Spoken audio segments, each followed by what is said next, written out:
Earlier, of course, we saw Patriotic Alliance leader Gayton Mckenzie casting a vote at Fanie Theron Primary School in Kraaifontein. Now we head back to the Western Cape and welcome our reporter Abra Barbier to give us the latest update in terms of what is happening there and the atmosphere, Abra, on the ground. Unati, good evening. I am at the Kraaifontein Primary School in Kraaifontein in Cape Town. Around 3,000 people are registered here, and since this morning there have been long queues. I think just as we came in now, it was the shortest the queue has been since the doors opened here this morning, but that of course is a good thing. The IEC officials here say everything is run smoothly. I think that they probably are going to hit all 3,000 registered voters at this station just because of the traffic that they had here. So this is a good picture. And what we have seen also as we were driving, all the stations I was at, the queues were snaking. The queues were really long. Even as we drove past Home Affairs in Bellville, there were long queues outside Home Affairs. Obviously people wanting to go and get IDs so that they can go and vote. What we also know is that the Western Cape has been identified as one of the hotspot areas for this election. In the Western Cape alone, around 49 areas have been identified as hotspots. From what I have heard thus far and from what I have seen, there have been no issues, there have been no incidents of violence. The only action, if I can say that I saw today was earlier on at the Fanie Theron Primary School in Kraaifontein, involving the Patriotic Alliance leader, Gayton Mckenzie. So Mckenzie arrived at the voting station where he was registered in PA regalia, and the IEC officials tried to explain to him that as a party leader, he's not allowed to be wearing party regalia, and inside, words went to and fro inside, and the Patriotic Alliance took it very personally, saying that they were being treated in a specific way.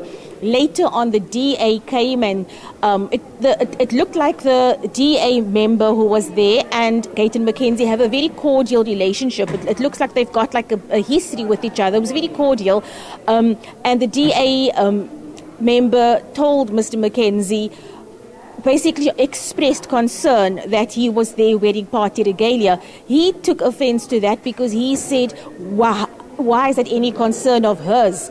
He thought that the IEC had contacted her, which was not the case. The DA just came to express its concern, and Mckenzie said it was no concern of theirs, and then there was a whole to and froing about why he voted there and whether he is registered there or not, which of course he was. So that was obviously party issues, with the two parties going at each other. We know that the PA has been saying that they are going to take the Western Cape. So obviously that there was, tension between those two. But other than that, things have been running smoothly. I did speak to somebody from SABC as well who said that from what they've seen and heard, everything's been going well. The only complaint I have is from somebody who, when he went into the voting booth, he couldn't find his candidate. He couldn't find his chosen candidate. He struggled to find his candidate on the ballot papers. That was one concern that I picked up. Other than that, the mood is great. Even though the lines are long, the mood is great. People seem to be happy. People who I've seen thus far understand why they are here today, and they don't seem to have any issues about the fact that they are waiting in long lines. Unati? This question, of course, this is not something that we see every day. Of course, just leading up to these elections, we were told just how important and vital they are. Just give me a sense from a personal perspective, from your end. How do you feel about these particular elections? And as you were, talking to various people, speaking to, people from across the Western Cape, as we know, over 3 million people from the Western Cape have registered to vote. What is the sense that you are getting that also gives you some sense of, of pride that as South Africans we're coming out in our numbers? I hope my bosses are not going to be angry with me, but I took a gap today to go and vote because that's how strongly I felt.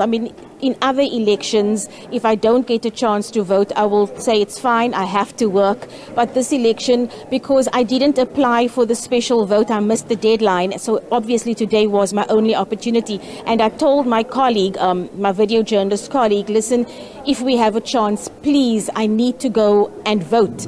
And I wanted to vote, and I knew I was going to be very disappointed if I didn't get the chance to do that today. So I'm very grateful that I got that opportunity today. So from a personal experience, that is my story.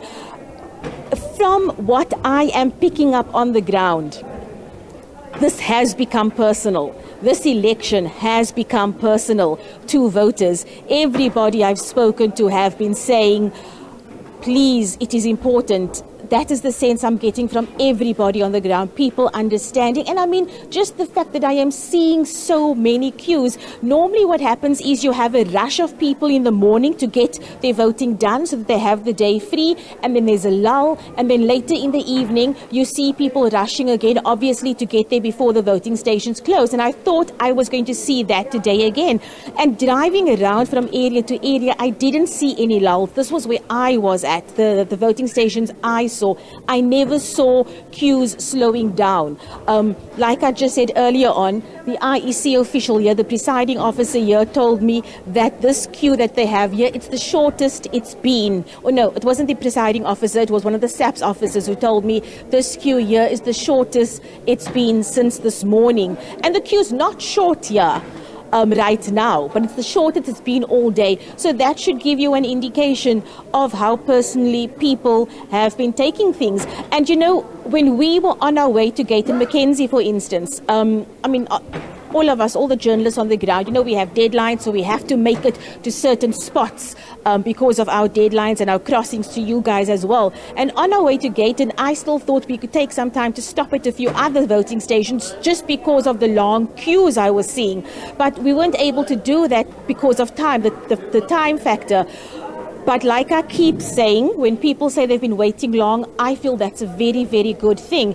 And obviously, I'm very keen to hear what the IEC says when they let us know what the voter turnout was today.